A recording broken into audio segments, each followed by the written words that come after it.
It's funny how when you're setting up shots by yourself in your own apartment, you find interesting ways to make it easier. I'm setting this for my eye level so I can then adjust the frame here without constantly having to go back and forth. So I think that's about right.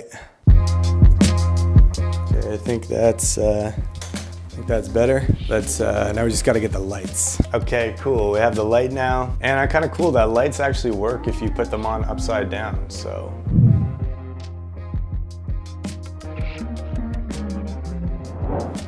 Yeah, good to note there. And a little note here, I am the same person as in the last, 3 whatever videos I have on my channel at this point.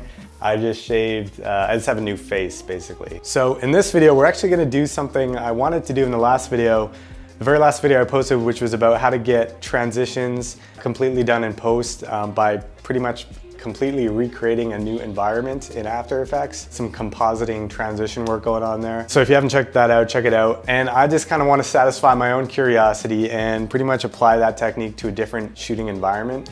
So we're gonna take it outside. We're gonna maybe find, I'm hoping a brick wall, something that's a bit more challenging, but again, not impossible. Like I described in the last video, we need something that's kind of at least somewhat consistent and plain as the background. But we're gonna challenge ourselves and see if we can do a little, After Effects photoshopping or whatever you wanna call it. And we're gonna see if we can just recreate a totally different shooting scenario. So let's check it out, let's jump outside and yeah, do that. Okay, so we are outside. We have a different background to experiment with. And I think it's gonna be a little bit difficult because of the vertical lines are gonna have to match up exactly. I think with this one, I'm also only gonna go up. I'm not gonna try the side to side because we have the ground in this shot and kind of trying to have to duplicate that in the next shot is gonna be difficult. So yeah, we'll just try it with this background. I guess it's all right. And we'll see if we can duplicate that.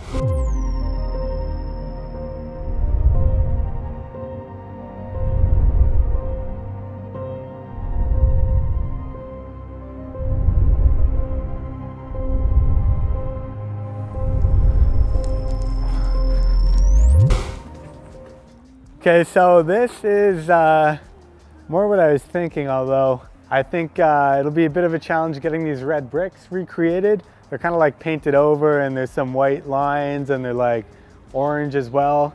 But we'll see if we can do this in post and we'll see if we can recreate it.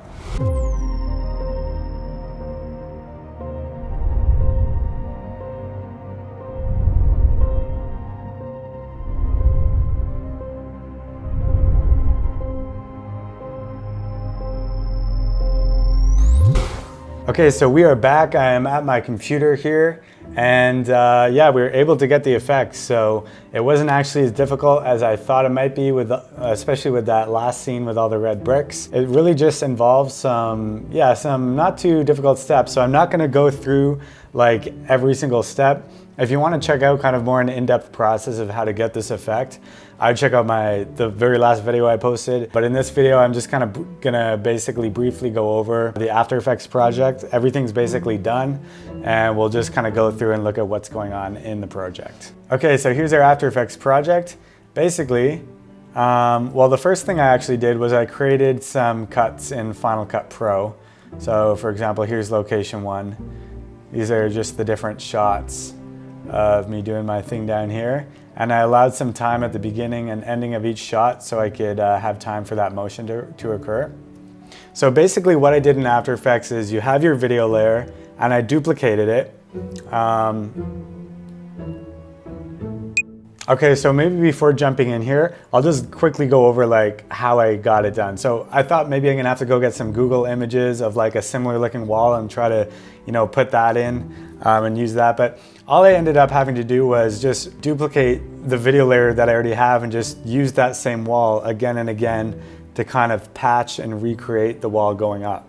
So I just reused the video footage I already had. Basically, with this one here, with this concrete wall, it's basically, here, I'm gonna go halfway through the motion here, maybe to here. So that's where the first video layer ends. I just duplicate it. So here's this video layer, you can see what I did was I rotated this 180 degrees. So I'll just put this back to 0 for a moment, and I'll go through that 180 degree rotation. See, there's the ground at the top there. And once I hit exactly 180, you can see it syncs up perfectly there visually.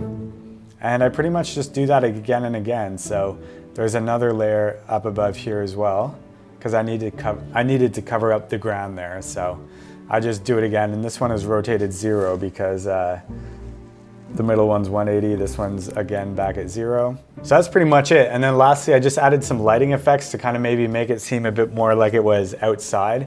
So what I did here was basically added a couple adjustment layers. So I'll turn them off. This one is pretty much just having an exposure effect on it of 0.2. So it's just adding some light. I'm turning that off and on. Some light coming in from the top right of the scene there. You can see I have a mask feathering it out. And then I added just another one to add some more concentrated light just in the corner. So it's almost like you have the sun shining on this part of the wall. Because when I had them both turned off, it just kind of looked a little bit like, a bit too plain, almost like a bit too fake. It gives it kind of a fake feel.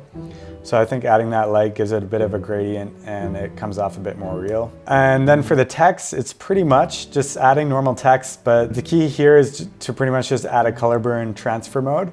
And depending on the scene, different transfer modes are gonna work. For this particular scenario, color burn worked well. And then I just added some roughening of the edges of the text using turbulent displace, just to give it a bit more of a real look. Okay, and let's take a look at the red bricks now. So these are pretty much the same concept of duplicating and then rotating. So let's move halfway up here. So here's our duplicated layer. And it's rotated 180 degrees. And then same with this duplicated layer. And it's again back at 0 degrees because we don't want to rotate that one. So that's basically it, the same thing. Now the added thing in this scene was to add a paint effect to kind of patch up some of the bricks, because when you duplicate a scene so much, even if you're rotating it, you're gonna notice similarities like, oh, that patch of bricks there kind of looks like this patch down here. I can tell that the guy, whoever did this, just like rotated and duplicated and oh, it's fake, right? So, and granted, again, like I'm not saying this looks totally real. People might see this and look, and maybe it looks fake for some reason. But generally, patching up some of the bricks did help in order to sell this a bit better. So I'll kind of show what I did there. Okay, so let's look at this first brick layer here. So that would be this guy. And if I just reveal the paint effect, I'll turn that off. So there's that patch of bricks right here. And if I turn on the paint effect, that gets patched up, because I noticed it was kind of similar to this one. And then if we just move ahead a bit here, I did a lot of patching up on this guy. So if I bring up the paint effect there and turn it off, so you'll see up here and some over here. I did a lot of patching there. I kind of thought, okay, maybe when the wall comes up, everything's just not as dirty. The bricks are a bit more like consistent. And here's this guy. Turn that off and on. So a lot of patching up there, and the patching up was actually very easy. After Effects has a similar tool to some Photoshop tools, and it's this tool right here. It is the Clone Stamp tool. So you pretty much use that. Again, I'm not going to go into a step-by-step tutorial here, but it's a Clone Stamp tool. It's not too difficult to use. And that's pretty much how I got it done. And then same deal with the After Effects logo here, although it is a different transfer mode being used here. So again, transfer modes work in different scenarios based on the environment, based on what you're actually applying the transfer mode to. But in this one, I used overlay. That worked best. So yeah, that's pretty much it. Basically duplicating the layers you already have. You don't have to go to Google Images or stock photos and try to find similar looking things to fill in the empty space. You just duplicate your layer, rotate it to get seamless edges, feather out the edges and do a little bit of an overlay.